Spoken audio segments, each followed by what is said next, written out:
నమస్కారం. ప్రేక్షకులందరికీ శుభోదయం. ఈనాటి శుభయోగం శీర్షికన మంగళవారం సందర్భంగా ఆంజనేయ స్వామివారి అవతారాలలో ఉన్నటువంటి వైభవం ఏంటో, ఏ అవతారంలో ఉన్న ఆంజనేయుడిని పూజిస్తే ఎలాంటి సత్ఫలితాలు కలుగుతాయో పరిశీలిద్దాం. పరాశర సంహిత అనే ప్రామాణిక గ్రంథం ప్రకారం ఆంజనేయ స్వామివారికి అనేక రకాలైన అవతార స్వరూపాలు ఉన్నాయి. వీటిలో అభయాంజనేయ స్వామి అవతారాన్ని మనం పరిశీలిస్తే, అభయాంజనేయ స్వామి అవతారంలో ఆంజనేయ స్వామి వారు ఒక చెయ్యి అభయముద్రలో ఉండి ఇంకొక చేతిలో ఉన్నటువంటి గదాదండాన్ని నేల మీద ఉన్నట్లుగా మనకు దర్శనమిస్తాడు. ఒక చేతిలో ఉన్న గద నేల మీద ఉంటే ఇంకొక చెయ్యి అభయహస్తంగా భక్తులందరికీ అభయాంజనేయ స్వామి దర్శనమిస్తారు. అభయాంజనేయ స్వామిని ఆరాధన చేయటం ద్వారా, అభయాంజనేయ స్వామి చిత్రపటాన్ని గృహంలో ఏర్పాటు చేయటం ద్వారా విద్యార్థులు విద్యారంగంలో మంచి పురోభివృద్ధిని సాధించవచ్చు. పోటీ పరీక్షల్లో అత్యున్నత స్థాయిలో రాణించవచ్చు. ఆ తర్వాత ఆంజనేయ స్వామి వారి అవతార స్వరూపాలలో వీరాంజనేయ స్వామి అవతారాన్ని మనం పరిశీలిస్తే, వీరాంజనేయ స్వామి అవతారంలో ఆంజనేయ స్వామి వారు వీరత్వాన్ని, శౌర్యాన్ని ప్రదర్శిస్తూ గదాదండాన్ని భుజాన ధరించి భక్తులందరికీ దర్శనమిస్తారు. గదాదండాన్ని భుజాన ధరించి వీరత్వాన్ని ప్రదర్శిస్తున్నటువంటి భంగిమలో ఉన్న వీరాంజనేయ స్వామి వారిని ఆరాధన చేసినట్లయితే మనోధైర్యం పెరుగుతుంది, ఆత్మవిశ్వాసం పెరుగుతుంది. దానివల్ల కష్టసాధ్యమైనటువంటి పనుల్లో కూడా విజయాలను సిద్ధింపజేసుకోవచ్చు. అలాగే ఆంజనేయ స్వామి వారి అవతార స్వరూపాలలో అష్టాదశ భుజాంజనేయ స్వామి అవతార స్వరూపం ఉంది. అష్టాదశ భుజాంజనేయ స్వామి అంటే ఆంజనేయ స్వామి వారు 18 భుజాలను కలిగి ఉండి 18 భుజాలలో రకరకాలైనటువంటి ఆయుధాలను ధరించి ఉంటాడు. ఈ అష్టాదశ భుజ ఆంజనేయ స్వామి వారి చిత్రపటాన్ని గృహంలో ఏర్పాటు చేసుకున్న, అష్టాదశ భుజాంజనేయ స్వామి వారిని మనస్సులో ధ్యానం చేసుకున్న బహిర్గత అంతర్గత శత్రుబాధల నుంచి సులభంగా బయటపడవచ్చు. భయంకరమైన శత్రుబాధలు తొలగింపజేసుకొని శత్రువులను సైతం మిత్రులుగా మార్చుకోవచ్చు. ఆ తర్వాత ఆంజనేయ స్వామి వారి అవతార స్వరూపాలలో వింశత్ ఆంజనేయ స్వామి వారి అవతార స్వరూపం ఉంది. వింశత్ ఆంజనేయ అవతారంలో ఆంజనేయ స్వామి వారు 21 భుజాలను కలిగి ఉండి 21 భుజాలలో రకరకాల ఆయుధాలను ధరించి ఉంటాడు. ఈ వింశత్ ఆంజనేయ స్వామి వారి అవతారంలో ఆంజనేయ స్వామి వారిని భవిష్యత్ బ్రహ్మగా వర్ణించారు. బ్రహ్మ అనేది ఒక పదవి అని, ఒక్కొక్క కల్పంలో ఒక్కొక్క దేవతా స్వరూపానికి బ్రహ్మ పదవి లభిస్తుందని కూడా మనకి పౌరాణిక గ్రంథాలు తెలియజేస్తున్నాయి. వింశత్ భుజాంజనేయ స్వామి వారు భవిష్యత్ బ్రహ్మగా పురాణాలలో చెప్పడం జరిగింది. అంటే భవిష్యత్తులో ఆయన బ్రహ్మస్థానాన్ని పొందుతాడు. కాబట్టి వింశత్ భుజాంజనేయ స్వామి వారిని ధ్యానం చేయటం ద్వారా ప్రజ్ఞా పాఠవాలు, మేధాశక్తి, తెలివితేటలు పెరుగుతాయి. అలాగే ఆంజనేయ స్వామి వారి అవతార స్వరూపాలలో ద్వాత్రింశత్ భుజాంజనేయ స్వామి అవతారం ఉంది. ద్వాత్రింశత్ భుజాంజనేయ అవతారం అంటే 32 భుజాలను కలిగి ఉండి 32 భుజాలలో రకరకాలైనటువంటి ఆయుధాలను ధరించి ఉన్న రూపం అని అర్థం. ఈ ద్వాత్రింశత్ భుజాంజనేయ స్వామిని ఆరాధన చేసినా కూడా తీవ్రమైన శత్రుబాధలు, దృష్టి దోషాల నుంచి సులభంగా బయటపడవచ్చు. అలాగే సువర్చలా సహిత ఆంజనేయ స్వామి, సువర్చలాదేవిని అంటే సూర్యుడి నుంచి వచ్చినటువంటి తేజస్సు, వర్చస్సుని, ఆ శక్తిని తన వామభాగాన ధరించి సువర్చలా సహిత ఆంజనేయ స్వామి రూపంలో ఆంజనేయ స్వామి వారు దర్శనమిస్తారు. ఈ సువర్చలా సహిత ఆంజనేయ స్వామిని, వామభాగంలో సువర్చలాదేవిని కలిగి ఉన్న ఆంజనేయ స్వామిని ఆరాధన చేసినట్లయితే దాంపత్యంలో అనుకూలత పెరుగుతుంది. ఆ తర్వాత చతుర్భుజ ఆంజనేయ స్వామి, చతుర్భుజ ఆంజనేయ స్వామి రూపంలో ఆంజనేయ స్వామి వారు 4 భుజాలలో 2 చేతులు వరద అభయహస్తాలుగా కలిగి ఉండి ఒక చెయ్యి తన అర్ధాంగి అయినటువంటి సువర్చలాదేవి మీద ఉంచి ఇంకొక చేత్తో తనకెంతో ప్రీతిపాత్రమైనటువంటి అరటి పండును ధరించి ఉంటారు. ఈ చతుర్భుజ ఆంజనేయ స్వామి విష్ణు అవతార స్వరూపమని కపిల మహర్షి వర్ణించారు. కాబట్టి చతుర్భుజ ఆంజనేయ స్వామిని ఆరాధన చేసిన, మనస్సులో ఆయన రూపాన్ని దర్శనం చేసుకున్న ఆంజనేయుడి అనుగ్రహంతో పాటు విష్ణుమూర్తి సంపూర్ణమైన అనుగ్రహం కలుగుతుంది. అలాగే వానరాకార ఆంజనేయ స్వామి, హిమాలయ పర్వత ప్రాంతాలలో రామాయణ తాళపత్ర గ్రంథాలు చేతిలో పట్టుకొని ఉన్నట్లుగా ఉన్నటువంటి అవతార స్వరూపాన్ని వానరాకార ఆంజనేయ స్వామి అవతారం అంటారు. ఈ అవతారాన్ని దర్శనం చేసుకుంటే ఆంజనేయుడి అనుగ్రహం వల్ల మోక్ష ప్రాప్తిని సిద్ధింపజేసుకోవచ్చు. పరాశర సంహితలో చెప్పబడిన విధంగా ఆంజనేయ అవతార వైభవాన్ని మనం ఆరాధన చేయటం ద్వారా, ఆంజనేయుడిని ఒక్కొక్క రూపంలో పూజించడం ద్వారా ఆంజనేయుడి సంపూర్ణమైన అనుగ్రహానికి ప్రతి ఒక్కరూ సులభంగా పాత్రలు కావచ్చు.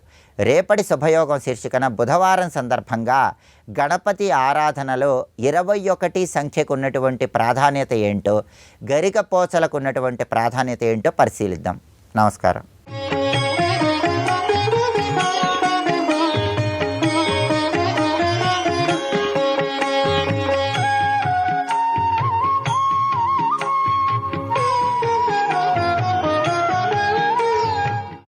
మహావీరో మారహ ప్రమథపతయే సజ్జితవతే. మొత్తానికి శివుణ్ణి జయించాలంటే ధైర్యం అమ్మవారి మన్మథుడికి, అమ్మవారి సహాయంతోనే జరుగుతుందని ఈ విధంగా వదనం యొక్క చెక్కులు చెప్పారు. ఇక ఆ చెవుల వర్ణంలో కదులుతున్నాయట ఆ రెండు కూడా, చెవులకు పెట్టుకున్నటువంటి ఆ లోలకులు ఆ కదులుతున్న సౌందర్యాన్ని అద్భుతంగా వర్ణిస్తున్నారు ఇక్కడ. సరస్వత్యా సూక్తీ అమృతలహరీ కౌసలహరీ పిబంత్యా శర్వాణి శ్రవణ చులుకాభ్యాం అవిరళం చమత్కార శ్లాఘాచలిత శిరస కుండలగణో ఝణత్కారైస్తారై ప్రతివచన మాచష్ట యువతే.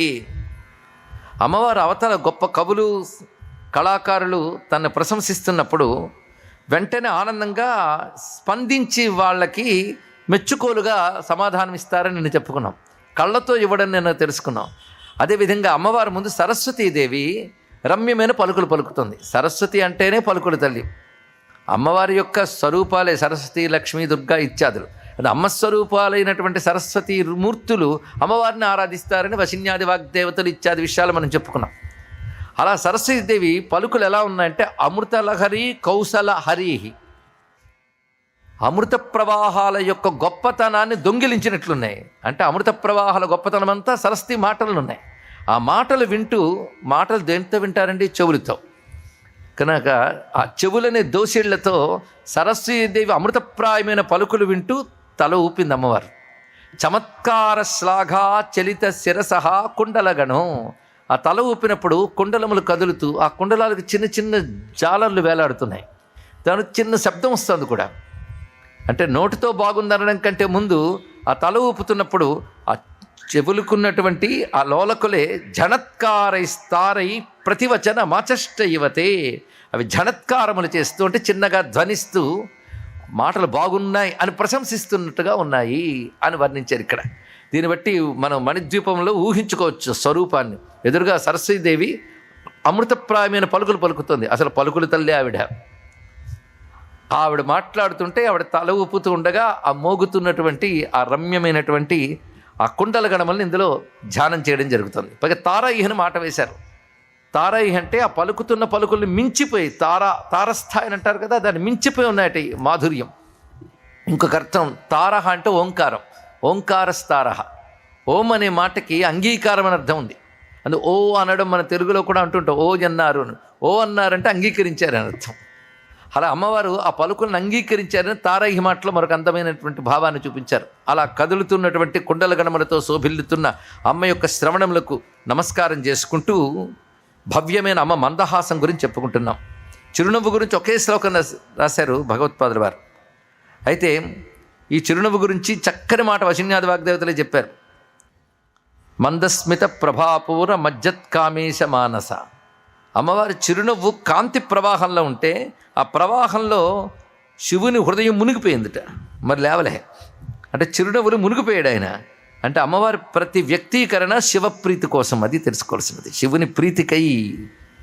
అలాంటి చిరునవ్వు యొక్క సౌందర్యం సాధారణంగా చిరునవ్వుని చెప్పేటప్పుడు వెన్నెలతో పోలుస్తారు. వెన్నెల అంటే అమృత కిరణం, అమ్మవారంటేనే అమృతేశ్వరి.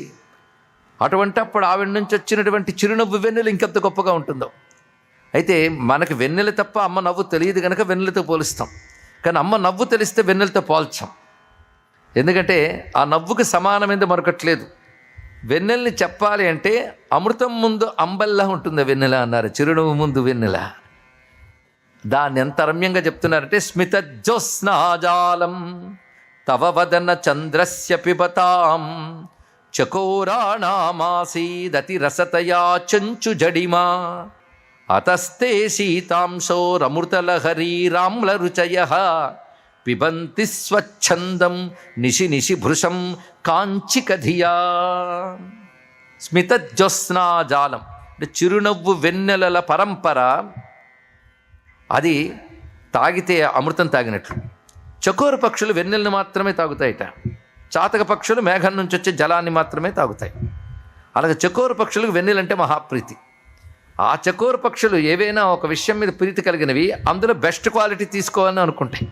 అలాగే చకోర పక్షులు కూడా మంచి వెన్నెలు తాగుదాం అనుకుంటే అమ్మవారి చిరునవ్వు వెన్నెలు లభించింది వాటికి. ఆ చిరునవ్వు వెన్నెల అతి మాధుర్యం, మామూలు మాధుర్యం కాదు. బాగా తీపి వస్తువు తీసుకుంటే అంత తీపి భరించలేక కొంచెం పుల్ల వస్తువు తాగుతారు. మరి చకోర పక్షులు వెన్నెల్ని ఇప్పుడు ఎందుకు తాగుతున్నాయంటే నీ చిరునవ్వు అనేటువంటి అతి రసాన్ని పానం చేయడం చేత ఏదైనా పుల్లవి దొరుకుతాయేమో అని చూసి ఈ వెన్నెలను తాగుతున్నాయమ్మ అన్నారు. అంటే అతి మాధుర్యంతో ఉన్నది, దాని ముందు వెన్నెలకు పుల్ల గంజి వంటిది. కాంచిక ధియా అనేదాన్ని తెలుగులో కాంచిక శబ్దం గంజి అని వచ్చింది. ఇక్కడ గంజిలా ఉన్నది అని వర్ణించారు.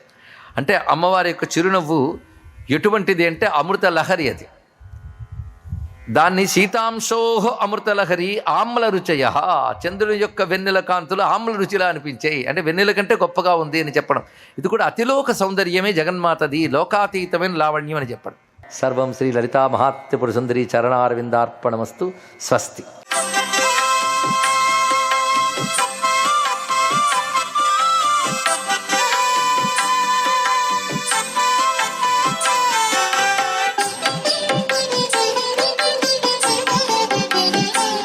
ఓం సవిత్రే నమః. ఓం నమో నారాయణాయ. ఓం నమః శివాయ. శ్రీమాత్రే నమః. సహసిద్ధంగా మనం యాత్రలకు వెళ్ళినప్పుడు కానివ్వండి, క్షేత్ర దర్శనం కోసం వెళ్ళినప్పుడు కానివ్వండి, నిత్యం దేవాలయాన్ని సందర్శించేటప్పుడు కానివ్వండి, స్వామివారికి తీసుకుని వెళ్ళేటువంటి వివిధ రకాలైనటువంటి ఫల పుష్పాదులతో పాటు కొబ్బరికాయ కూడా తీసుకెళ్తాం. ఈ కొబ్బరికాయ కొట్టి కొబ్బరి నీటితో శివలింగానికి అభిషేకం చేసిన తర్వాత మరలా ఆ చెక్కల్ని నివేదనలో వాడవచ్చా లేదా అనేది చాలామంది అర్థం చేసుకోవాలి. అది నివేదనకు పనికి వస్తాయా లేదా? ఎందుకంటే శివాలయాన్ని దర్శించినప్పుడు కొబ్బరికాయ కొట్టి అభిషేకం చేస్తాం. అభిషేకం నీరు స్వామివారికి సమర్పించడం జరుగుతుంది. ఆ చిప్పల్ని మళ్ళీ నైవేద్యంగా పెడతామా లేక వేరొక కాయ కొట్టి నైవేద్యంగా పెట్టాలా అని ఎట్టి పరిస్థితుల్లోనూ ఆ విధంగా చేయకూడదన్నమాట. నీటిని వినియోగించేందుకు ఉపయోగించిన కొబ్బరికాయ, ఆ నీరు ఉపయోగించిన తర్వాత ఆ చిప్పలు వేరేగా పెట్టాలి తప్ప దాన్ని నైవేద్యంగా మాత్రం సమర్పించరాదు అనే విషయం గుర్తుపెట్టుకోండి. కొబ్బరికాయని కొట్టి అందులో ఉండేటువంటి నీటితో శివలింగానికి అభిషేకం చేస్తే ఆ చెక్కలు మాత్రం నివేదనకు పనికిరావు. అభిషేకానికి నివేదనకు రెండు వేరు కాయలు ఎంచుకోవాలి అని చెప్పేసి శాస్త్రవచనం తెలియజేసిన విధి విధానాన్ని తెలిసి తెలియక తప్పులు గనక చేస్తే సరిదిద్దుకొని ఇక నుంచైనా దాన్ని గనక చక్కగా పాటిస్తే సర్వాభీష్టముల్ని కూడాను నెరవేర్చుకోవడానికి పరమేశ్వరుడు తన దివ్యవంతమైన అనుగ్రహాన్ని ఇస్తాడు. అట్లాగే ఆకు పూజ చేయించుకునేందుకు మంగళవారం ఆంజనేయ స్వామి దేవాలయానికి వెళ్ళాం. అక్కడ ఆకుల్ని చాలా జాగ్రత్తగా చూసి వాడాలి. అంటే ఆ తమలపాకులు చక్కగా ఈనెలు చక్కగా ఉన్నట్టుగా ఉన్నవి ఉండాలి. కుళ్ళిపోయినవో ఈనెలు సరిగా లేనివో ఉన్నటువంటి ఆకులతో పూజించరాదు. ఎందుచేతంటే సమస్త వ్యాకరణ శాస్త్రవేత్త ఆంజనేయ స్వామివారు తాంబూలము అనేటువంటిది ఎంత పవిత్రతను సంతరించుకుందో భారతీయ సనాతన సంస్కృతి సంప్రదాయంలో, అలాగే ఒక్క ఆంజనేయ స్వామికే ఆకు పూజ ఉంది. ఇంత గొప్ప విశేషం ఆంజనేయ స్వామికి ఉన్నప్పుడు మనం తమలపాకుల్ని చాలా చక్కగా ఏరి ఆ మంచి తమలపాకులతో స్వామివారికి పూజ చేయాలి. ఆ తమలపాకులు మీకు ప్రసాదంగా ఇచ్చినప్పుడు వాటిని సద్వినియోగం చేసుకోవాలి. సహసిద్ధంగా మానవుడికి అనారోగ్యాలు తొలగిపోయి ఆరోగ్యం రావడానికి తమలపాకు బాగా సహకరిస్తుంది. నిత్యం రోజు ఒక తమలపాకు ఉదయాన్నే తీసుకుంటే చాలండి, మనకి ఎటువంటి అనారోగ్య సమస్యలు రావని కూడా ఆయుర్వేద శాస్త్రం తెలియజేస్తోంది. ఇంత గొప్ప విశేషకరమైన విధి విధానం దేవుని పూజలో ఎటువంటి విధి విధానాలు పాటిస్తే మనకు సత్వరమే అభివృద్ధి కలుగుతుందో తెలుసుకుందాం. సర్వే జనా సుఖినో భవంతు.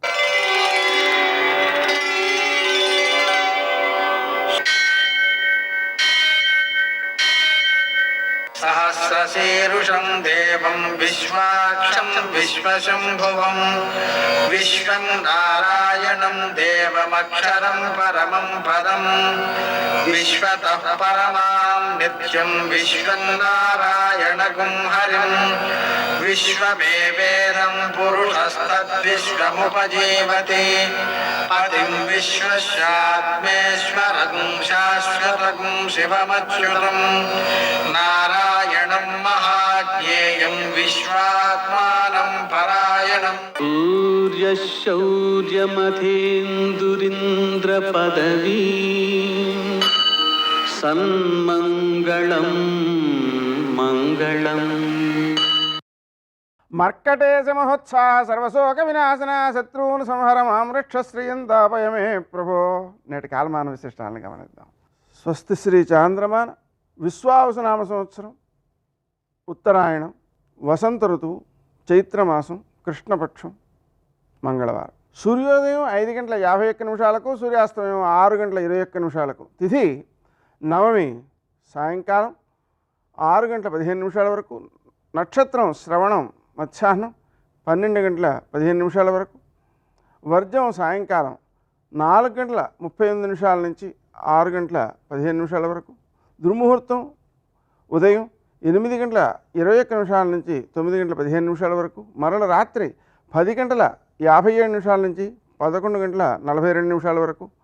అమృతకాలం తెల్లవారుజామున 1:59 నుంచి 3:30 వరకు. రాహుకాలం మంగళవారం కాబట్టి మధ్యాహ్నం 3 నుంచి 4:30 వరకు. అష్టక వరకు రీత్యా శుభప్రదమైన సమయం ఉదయం 11:10. నేటి విశేషం వరాహ జయంతి మంగళవారం. మంగళవారం సందర్భంగా అప్పులు తీర్చడం, శ్రీ గణేశ రుణం చింది అనే మంత్రాన్ని జపం చేసుకోవడం, రుణహర్తృ గణేశ స్తోత్రాన్ని జపం చేసుకోవడం, అలాగే రుణమోచక నృసింహ స్తోత్రం, రుణమోచక అంగారక స్తోత్రం పారాయణ చేసుకోవడం అప్పులు తీరడానికి ఉపకరించే ఘనమైన కార్యాలు. శ్రీ గణేశ రుణం చింది అనే మంత్రాన్ని జపం చేసుకోవడం ద్వారా లౌకికమైన రుణాలు తీరడంతో పాటుగా పితృ రుణం, గురు రుణం మొదలైనటువంటి రుణాలు తొలగడంతో పాటుగా మోక్షానికి ఆటంకాలు తొలగుతాయి. హనుమంతుడిని పూజ చేసుకోవడం ద్వారా, అప్పాలు నివేదన చేయడం ద్వారా, ప్రదక్షిణాలు చేయడం ద్వారా, హనుమాన్ చాలీసా పారాయణ చేయడం ద్వారా కోర్టు కేసుల్లో కానీ, ఎన్నికల్లో కానీ, ఉద్యోగ పరీక్షల్లో కానీ, విద్యార్థులకు పరీక్షల్లో కానీ విజయాలు సంభవిస్తాయి. వరాహ జయంతి సందర్భంగా వరాహస్వామిని ఆరాధించడం ద్వారా మన విద్యలను రక్షించుకునే శక్తి ఏర్పడుతుంది. అంతేకాకుండా శ్రీ వరాహాయ ధరణ్యుద్ధారకాయ త్రివిక్రమాయ నరనారాయణాత్మనే నమః అనే మంత్రాన్ని జపం చేసుకుంటున్నట్లయితే ఈ భూమికంతకీ కూడా వరాహస్వామి అధిపతి. ఎందుకంటే దాన్ని పైకి ఎత్తాడు కదా, అందుకని ఆ కారణంగా మనం భూమి కొనాలనుకున్నా సిద్ధిస్తుంది. అలాగనే కొన్ని ఆక్రమణల్లోనూ కేసుల్లోనూ ఉంటుంటాయి. అటువంటివి మనకు నిజంగా మనకు సిద్ధించడానికి ఉపకరిస్తాయి. నేటి ఆణిముత్యాలు.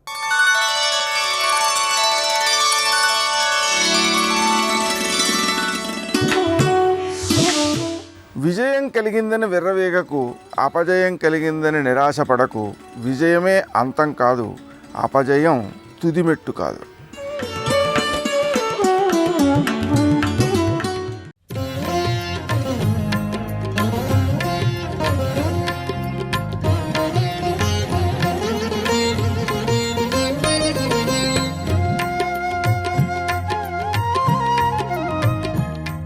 నచితేన వినా నిద్రా లభతే పురుషోత్తమ. లక్ష్మణస్వామి పక్కన లేకపోతే రాముడు నిద్రపోయేవాడు కాదుట. ఎంత మృష్ణాన్నమైన, ఎంత మధుర పదార్థమైనా, ఎంత ఆకలిగా ఉన్నా లక్ష్మణుడు పక్కన లేకపోతే రాముడికి ఆ అన్నం తినబుద్ధి వేసేది కాదుట. లక్ష్మణుడితో కలిసి ఉంటే అన్నం తినడం, లక్ష్మణుడితో కలిసి ఉంటే పడుకోవడం. ఇద్దరిది అంత ప్రేమ.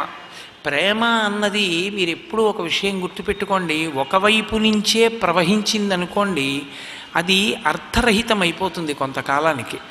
అన్నగారికి తమ్ముడంటే విశేషమైనటువంటి ప్రేమ, కానీ తత్తుల్యంగా తమ్ముడు ఉండడు. అప్పుడు ఆ సోదర సంబంధంలో ఒక పరిణతి, ఒక నిండుతనం, ఒక అందం కనపడదు. అన్న ఎంత ప్రేమించాడో తమ్ముడు కూడా అంత ప్రేమించగలగాలి, తమ్ముడు ఎంత ప్రేమించాడో అన్నగారు అంత ప్రేమించగలగాలి. అలా ప్రేమించగలగడానికి ఒక్కటే కారణమై ఉంటుంది, వేరు కారణం ఉండదు. ఏమిటా కారణం అంటే మేమిద్దరము కూడా ఒకే తల్లిదండ్రుల యొక్క బిడ్డలం. ఆ భావన చేత అంత ప్రేమ పొందినటువంటి వారెవరో, అంత ప్రేమతో అన్నదమ్ముల మధ్య అనురాగంతో ఉండగలిగినటువంటి వాళ్ళెవరో వాళ్ళు ధన్యులు. శ్రీరామాయణంలో కథ రాముడి చుట్టూ తిరగడంలో ఆశ్చర్యం లేదు. కానీ భరత శత్రుఘ్నుల యొక్క విశేషానికి వచ్చేటప్పటికీ లక్ష్మణస్వామి రాముణ్ణి ఎలా ప్రేమిస్తాడో, ఎంత మర్యాదతో ఎంత దగ్గరగా ఉంటాడో, శత్రుఘ్నుడు ఎల్లవేళలా భరతుడితో అలా కలిసి ఉంటాడు. భరత శత్రుఘ్నులది ఒక జంట, రామలక్ష్మణులది ఒక జంట. కానీ గమ్మత్తు ఎక్కడుందంటే భరత శత్రుఘ్నులు ఒక జంటగా కనపడినప్పటికీ భరత శత్రుఘ్నుల జీవితాలు రామచంద్రమూర్తితోటే ముడిపడిపోయి ఉంటాయి తప్ప వాళ్ళిద్దరూ ఒక పక్షం, వీళ్ళిద్దరూ ఒక పక్షం కింద విడిపోవడం అన్నది జరగలేదు. శత్రుఘ్నుడు భరతుణ్ణి ఆశ్రయించి ఎప్పుడూ భరతుడితో ఉన్నప్పటికీ భరతుడు మాత్రం ఎప్పుడూ రామచంద్రమూర్తి గురించి ఆలోచిస్తాడు. అసలు శ్రీరామాయణంలో ఆశ్చర్యకరమైన విశేషం ఏమిటంటే రాముడు పుట్టినదాదిగా రాముణ్ణి విడిచిపెట్టి లక్ష్మణస్వామి ఎన్నడూ లేడు. నిజానికి రామచంద్రమూర్తి యొక్క అవతార పరిసమాప్తి కూడా ఎప్పుడు జరిగింది అంటే లక్ష్మణస్వామి వెళ్ళిపోతేనే రాముడు వెళ్ళిపోయాడు తప్ప లక్ష్మణస్వామి ఉన్నంత కాలం రామచంద్రమూర్తి యొక్క అవతార పరిసమాప్తి జరగలేదు. వాళ్ళిద్దరి మధ్య ఉండేటటువంటి అనుబంధం అంత గొప్పది, అంత గొప్ప అనుబంధం కలిగినటువంటి వాళ్ళు. లీలాశుకుడని ఆయన కృష్ణకర్ణామృతం చేస్తూ ఒక మాట అంటారు. యశోదాదేవి కృష్ణ పరమాత్మని ఊయలలో పడుకోబెట్టి ఊపుతూ జోలపాట పాడుతోంది. జోలపాట పాడుతున్నప్పుడు పిల్లవాడు నిద్రపోకుండా అమ్మ ఏదైనా కథ చెప్పు అంటే లోకంలో ఉన్నటువంటి ఆచారమే. ఆ చిన్ని కృష్ణుడు కూడా అమ్మ ఏదైనా కథ చెప్పమ్మా అన్నాడు. పిల్లవాడు నిద్రపోవట్లేదు, ఏదైనా కథ చెప్తే పడుకుంటాడని అమ్మ కథ చెప్పడం మొదలుపెట్టింది. రామో నామ బభూవ హుం తదబలాసీతేతి హుం తాం పితుర్వాచా పంచవటీతటే విహరణస్తస్యాహరద్రావణ నిద్రార్థం జననీ కథామితి హరేః హుంకారత శృణ్వతః సౌమిత్రే క్వధనుర్ధనుర్ధనురితి వ్యగ్రాగిరపాంతునః అన్నారు. అమ్మ పడుకోబెట్టి ఊయలలో కథ చెప్తోంది కృష్ణుడికి. ఎవరి కథ? రామకథ. ఎవరు రాముడు? ఆయనే. సర్వం శ్రీ ఉమామహేశ్వర పరబ్రహ్మార్పణమస్తు. స్వస్తి.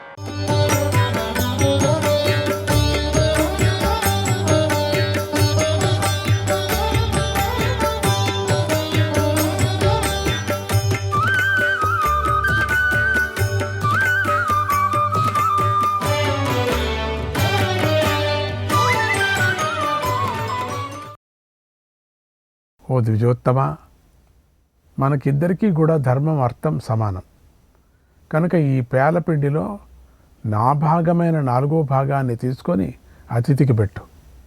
ఓ నాథ, శ్రీల సత్యపాలనం, రతి, ధర్మం, సద్గుణాలతో సంపాదించే స్వర్గం. ఇతర లౌకికమైన కోరికలన్నీ కూడా భర్త ఆధీనంలోనే ఉంటాయి. తల్లి రజస్సు, తండ్రి రేతస్సు అనే 2 కలవటంతోనే వంశపారంపర కొనసాగుతోంది.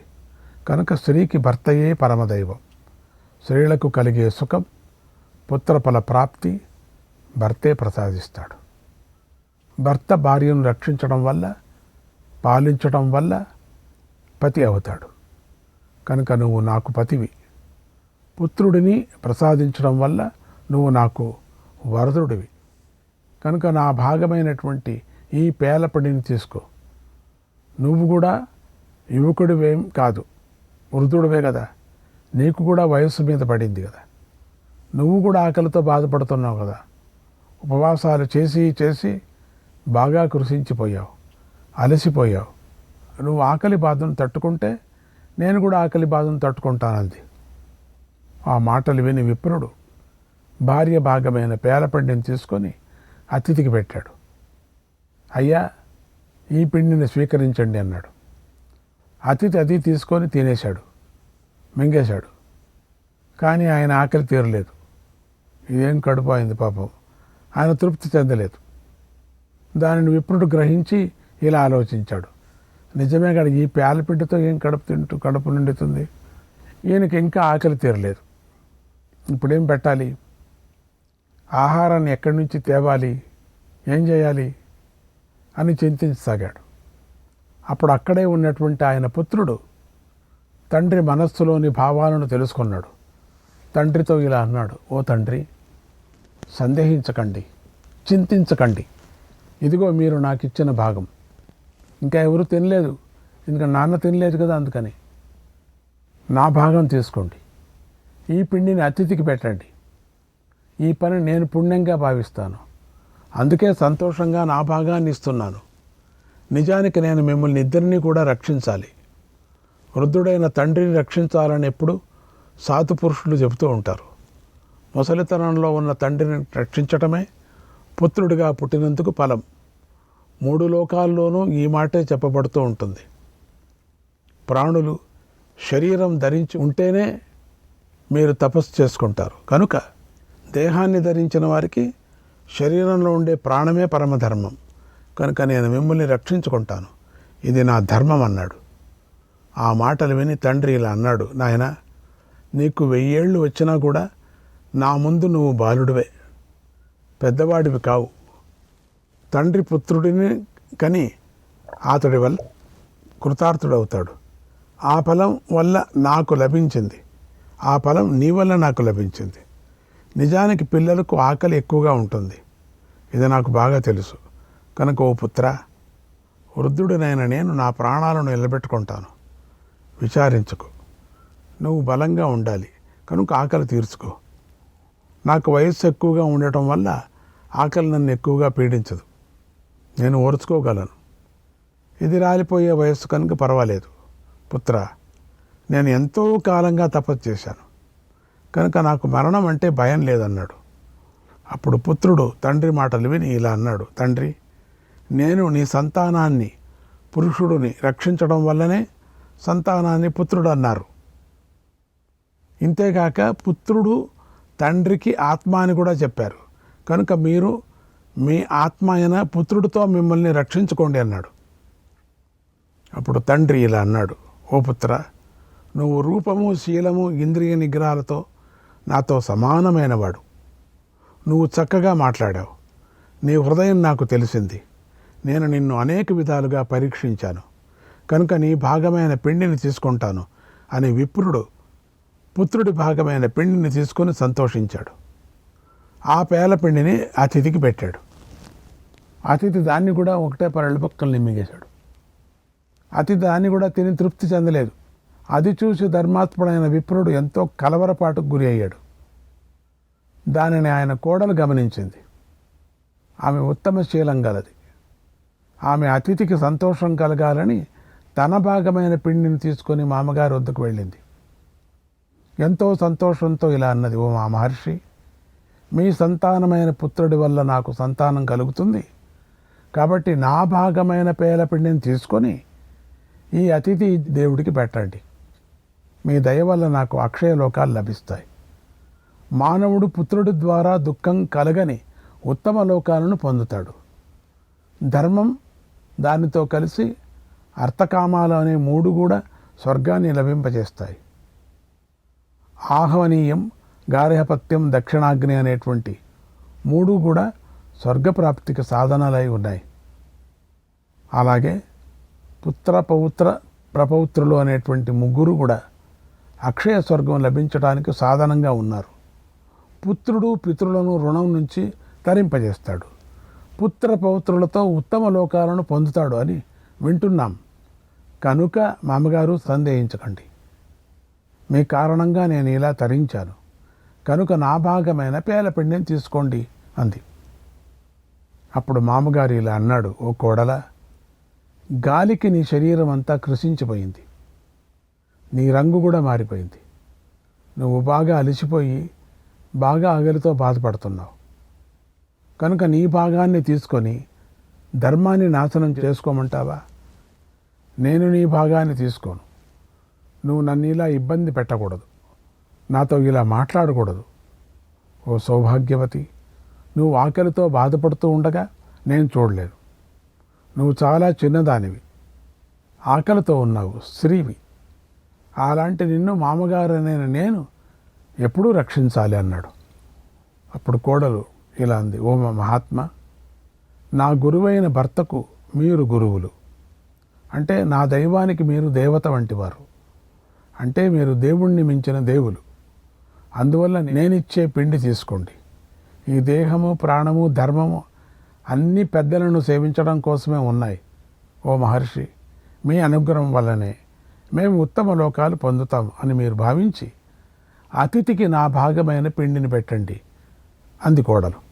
అప్పుడు మామగారైన విప్రుడు ఇలా అన్నాడు, ఓ కోడలా, నువ్వు సాధ్వివి, ఉత్తమశీలం, ఉత్తమ ప్రవర్తన కలదానివి, ఉత్తమ నియమాలను నువ్వు పాటిస్తున్నావు, పెద్దల సేవలో శ్రద్ధ కలిగి ఉన్నావు.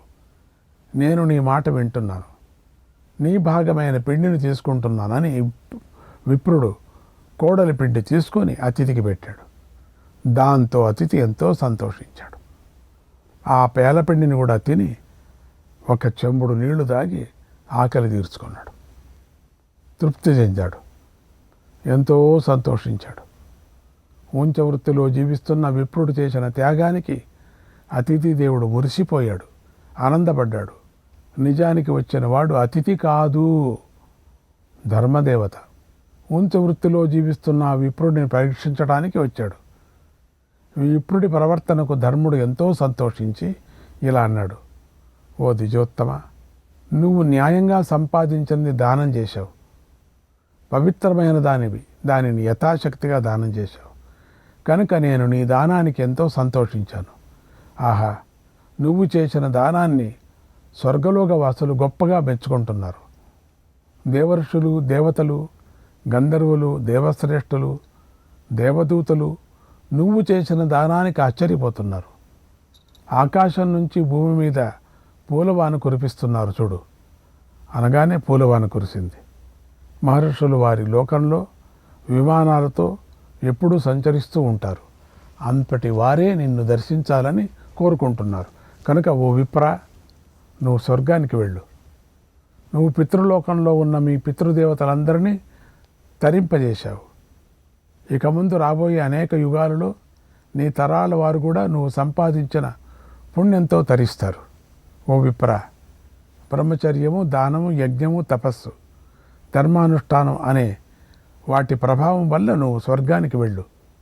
ఓ ద్విజోత్తమ, ఉత్తమమైన శ్రద్ధతో నువ్వు తపస్సు చేస్తున్నావు. దానితో నువ్వు చేసిన దానం వల్ల దేవతలు ఎంతగానో సంతోషిస్తున్నారు. నువ్వు ఈ కష్టకాలంలో ఎప్పుడూ కృంగిపోలేదు, చెడు పని చేయలేదు, పవిత్రమైన మనస్సు కలవాడివై ఉన్నావు. నీ ఆహారాన్ని సంతోషంగా పూర్తిగా దానం చేశావు. ఇది సర్వోత్తమమైన కార్యం. దీనివల్ల నువ్వు స్వర్గాన్ని జయించావు. ఆకలి ప్రజ్ఞను తొలగిస్తుంది, ధర్మబుద్ధిని పోగొడుతుంది. ఆకలి వల్ల జ్ఞానం లోపిస్తుంది, అతడు ధైర్యాన్ని కోల్పోతాడు. ఆకలిని జయించిన వాడు స్వర్గాన్ని జయిస్తాడు. ఇది నిజం. మానవుడిలో దానం చేయాలనే ఆసక్తి వృద్ధి చెందినప్పుడు ధర్మం క్షీణించదు. నువ్వు పుత్ర ప్రేమను, భార్య ప్రేమను చూడకుండా ధర్మం గొప్పది అని తెలుసుకున్నావు. ధర్మం ముందు ఆకలి దప్పులను కూడా నువ్వు లెక్క చేయలేదు. మానవులు అన్నిటికంటే ముందు న్యాయంగా ధనాన్ని సంపాదించడం ఎలాగో తెలుసుకోవాలి.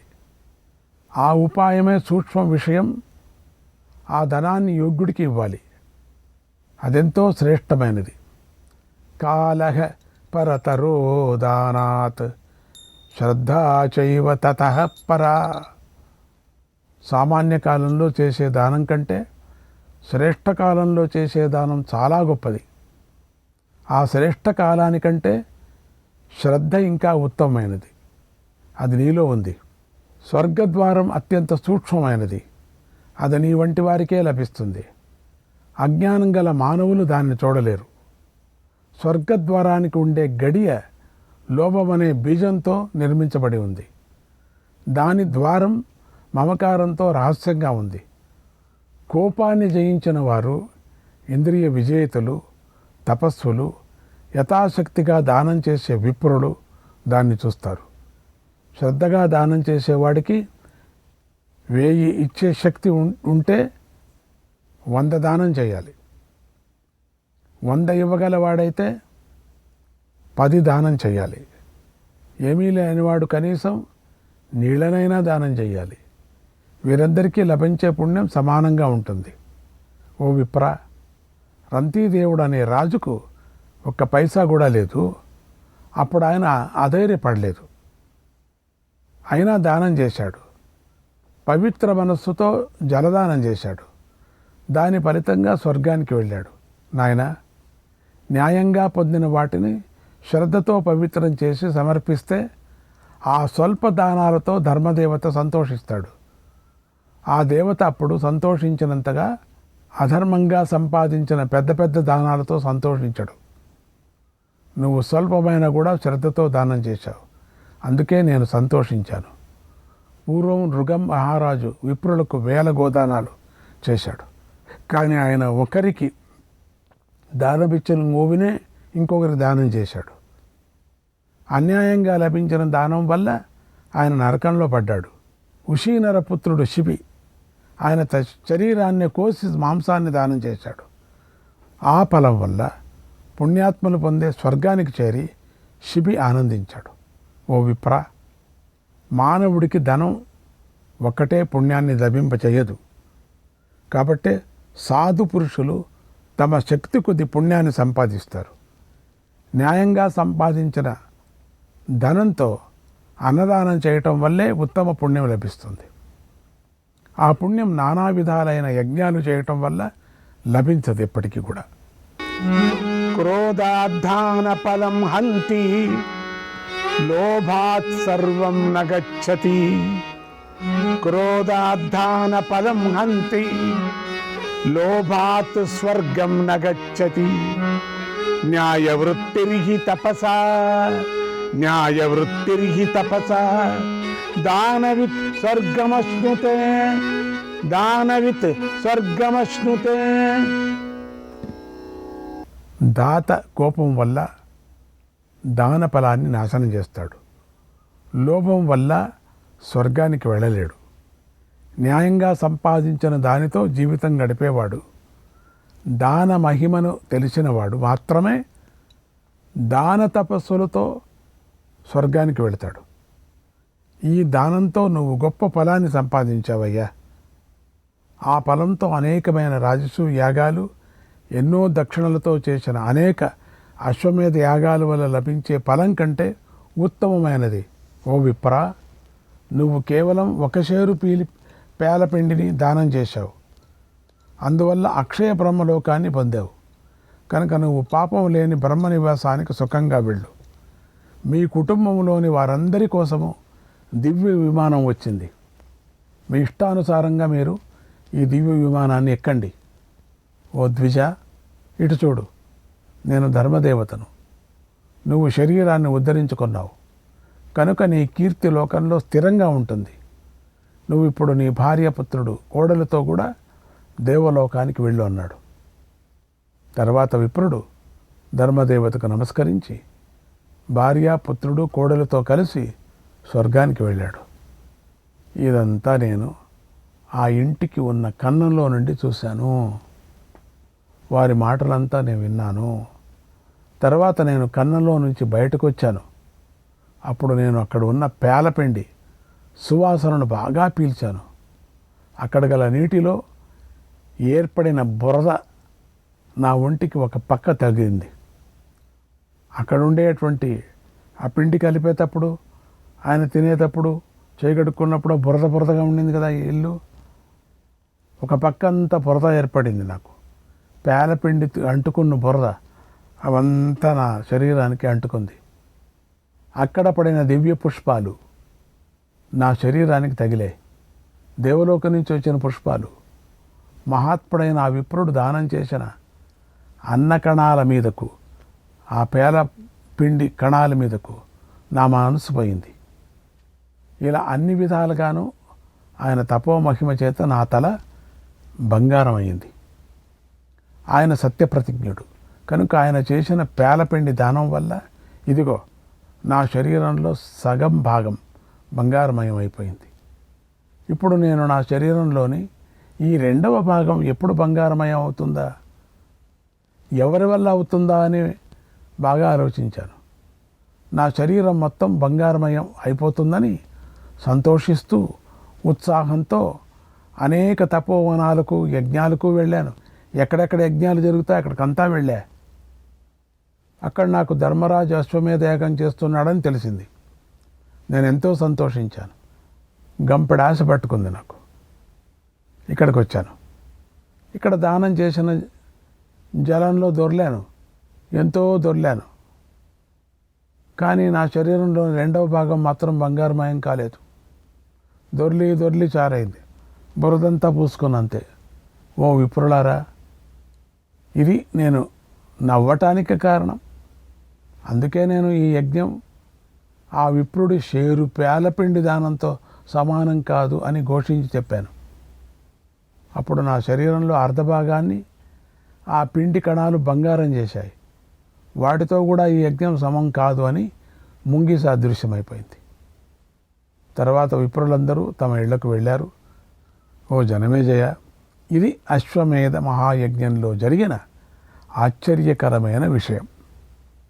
దీనినంతా నీకు చెప్పాను. ఏ యజ్ఞము చేయకుండా కేవలం తపోబలంతోనే 1000 కోట్ల మహర్షులు స్వర్గానికి వెళ్ళారు.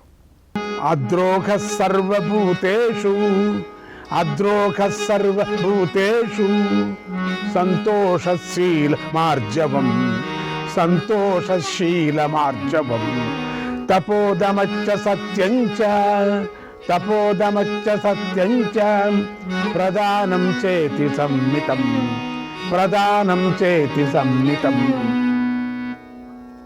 ఏ ప్రాణికి ద్రోహం చేయకుండా ఉండటం, సంతోషం, శీలం, సదాచార పాలనం, తపస్సు, ఇంద్రియ నిగ్రహం, సత్యం పలకటం, న్యాయంగా సంపాదించి దానం చేయటం అనే వాటిలో ఒక్కొక్క గుణము గొప్ప యజ్ఞంతో సమానం అవుతుంది అన్నాడు వైశంపాయనుడు. శ్రీకృష్ణాయ పరమాత్మనే నమః. 91వ అధ్యాయం. జనమేజయుడు వైశంపాయనుడు ఇలా అడిగాడు, మహర్షి, రాజులు యజ్ఞాలు చేయాలని ఆసక్తి కలిగి ఉంటారు. మహర్షులు తపస్సు చేయటంలో ఆసక్తి కలిగి ఉంటారు. విప్రులు మనస్సును నిగ్రహించుకుంటూ ఉంటారు. మనోనిగ్రహం లభించిన తరువాత ఇంద్రియ నిగ్రహం అదే లభిస్తుంది. శ్రీకృష్ణాయ పరమాత్మనే నమః.